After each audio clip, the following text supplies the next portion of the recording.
बार्थेलो ने वो हमला बढ़ाते हुए चीखते हुए कहा, सैंडेस अब मरो। डोलोरेस रोते हुए कहा, क्या यही मेरा अंत है? बार्थेलो का आंख चमक उठा और वो हमला डोलोरेस को लगने ही वाला था, तभी एक लाल कलर की रोशनी दाएं बाएं से जाते हुए सीधा डोलोरेस की तरफ जा रुका। उससे एक बहुत बड़ा मैजिक सर्कल प्रकट हुआ, जिसके सेंटर में रेप्टाइल या सांप की आंख की तरह एक आकृति प्रकट हुआ। बिलियल का वो भयानक वार उसमें टकरा के रुक गया। इससे वो भय और हैरानी में था। तभी उस सर्कल में से जाना पहचाना पुरानी भारी गहरी आवाज गूंज उठा, हमारी मुलाकात में बहुत समय हो गया बिलियल। वो गुस्से से गुर्राते हुए कहा, कौन है मेरे हमले को रोक सकता है? तभी हमें अच्छे से दिखाया जाता है डोलोरेस के ऊपर एक शील्ड आ चुका था, इसके कारण वो हमला रुक गया था और बिलियल ने भी समझा ये कौन है और वो गुस्से से गुर्राते हुए कहा, डिकाराबिया, तूने मुझ जैसे डिमन नेरियस को धोखा दिया और तेरा तो मिशन था गेट ऑफ डिस्ट्रक्शन को खोलना, तो इन चीटी जैसे इंसानों का साथ दे रहा है। दूसरी तरफ डिकाराबिया शांत रहा और सीधी नजरों से उसकी तरफ देखने लगा और कहा, धोखा, ये तो मेरे लिए गलत शब्द है, क्योंकि मैं कभी भी किसी के साथ नहीं था। मैंने तो सिर्फ एक इंसान के साथ कॉन्ट्रैक्ट ही साइन किया था। और उसने बात जारी रखा, कॉन्ट्रैक्ट जो चाहेंगे मैं वही करूंगा और अगले 1000 सालों तक। इसके लिए मैं इस लड़की को और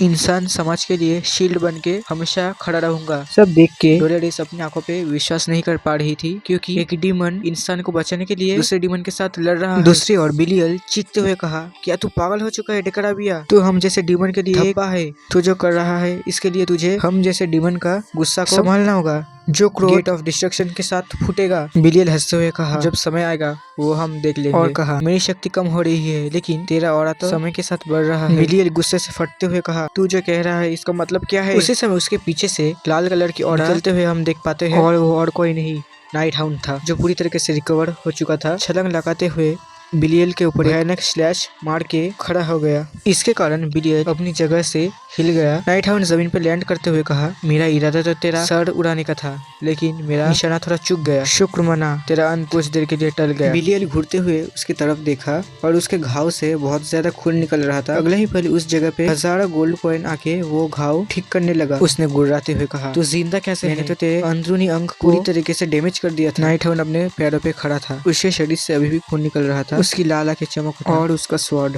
बिल्सबर्ग में भी डिमोनिक खून लगा हुआ था। वो इतनी जल्दी हील हो चुका था, इसका कारण है कि उसके डैगर में एस क्लास एबिलिटी इमोर्टल बेसिलिस और A+ साइलेंट हील, इसके लिए वो इतनी जल्दी ठीक हो चुका था। इसके साथ ही बिलियल समझ गया था उसका दुश्मन कोई साधारण इंसान नहीं है। दूसरी तरफ डोलोरेस सुरक्षित थी, लेकिन वो कब तक सुरक्षित रहेगा कोई निश्चित नहीं था। डोलोरेस ने डिकाराबिया को कहा, तुमने मेरी जान बचाई, इसके लिए तुम्हारा बहुत बहुत शुक्रिया। प्लीज तुम इस बैरियर को हटा दो, क्योंकि मुझे उसका मदद करनी है। डिकाराबिया ने धीरे से उसकी तरफ देखा और कहा, मुझे सिर्फ एक ही आदेश मिला है कि तुम्हारा रक्षा करना, इसीलिए मैं वही करूंगा। डोलोरेस ने असहाय होकर चिंता भरे स्वर से कहा, क्या तुम उसके पपेट इसलिए तुम कुछ नहीं कर सकते? तभी डोलोरेस को समझ आया कि असल में डिकाराबिया से जो ऑरा निकल रहा था वो तो असल में नाइट हाउंड का ऑरा है। उसने धीरे से कहा, असल में ये बैरियर तो डिकाराबिया ने नहीं बनाया, ये तो नाइट हाउंड ने बनाया था मुझे सुरक्षित रखने के लिए। वो वहाँ पे ही खड़ी रह गई और वो भयानक फाइट को देखने लगी और प्रे करने लगी कि नाइट हाउंड सेफ रहे। उनका फाइट चरम सीमा पे था और वो दोनों एक दूसरे के साथ ऐसे लड़ रहे थे कि पूरा वर्ल्ड ही उनके लड़ाइयों के आवाज से गूंज रहा था। हर एक हमला एक दूसरे की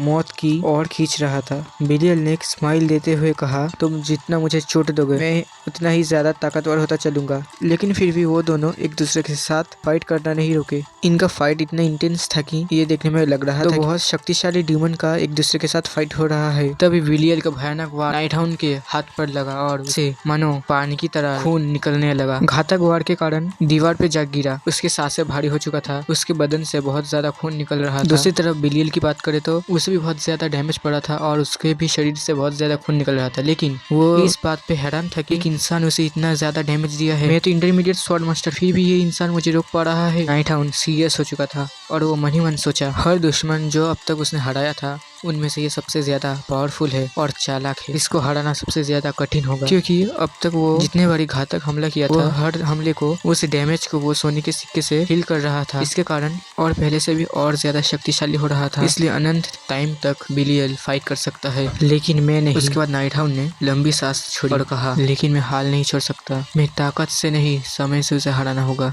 बस कुछ देर और मुझे उसे रोकना पड़ेगा, तभी हम जीत पाएंगे। दूसरी तरफ डोलोरेस जो बैरियर के अंदर थी वो सिर्फ खड़े होकर नहीं देख रही थी, वो चांटिंग कर रही थी कि हम सत्य के बल पे जरूर जीतेंगे। उसका चांटिंग पूरे वर्ल्ड में गूंज उठा कि हम सत्य के बल पे सत्य जीवित है और उसका राज्य अनंत तक है। उसने अपने हाथ को सामने की तरफ फैलाया और तभी कुछ होने लगा। धरती फट गया और उससे निकला प्योर होली फायर का एक दीवार जो नाइटहाउंड और बिलियल के फाइट के बीच में उड़ गया। वर्ल्ड की सारी दीवारें उस प्योर होली एनर्जी में फैल गया और दूसरी तरफ बिलियल उस प्योर ऑरा के कारण जलने लगा और हंसते हुए कहा, क्या तुम सोचती हो मैं इतना सहन नहीं कर सकता हूँ? तभी उसने चीखते हुए पूरे वर्ल्ड को हिला दिया और उसके सामने जो दीवार था वो होली दीवार भी टूट गया। उसके चीखने से नाइटहाउंड और डोलोरेस भी अपनी जगह से पीछे चले गए। दूसरी ओर डोलोरेस की तरफ दिखाया जाता है वो अच्छे से खड़ी होना तो दूर की बात, वो अच्छे से सांस और आंखें खोल नहीं पा रही थी और उसने मन ही मन सोचा कि मेरी होली दीवार इतनी आसानी से टूट गई। लेकिन वो हार नहीं मानी। फिर से वो पहले से वो चैंटिंग शुरू की और पहले से भी ज्यादा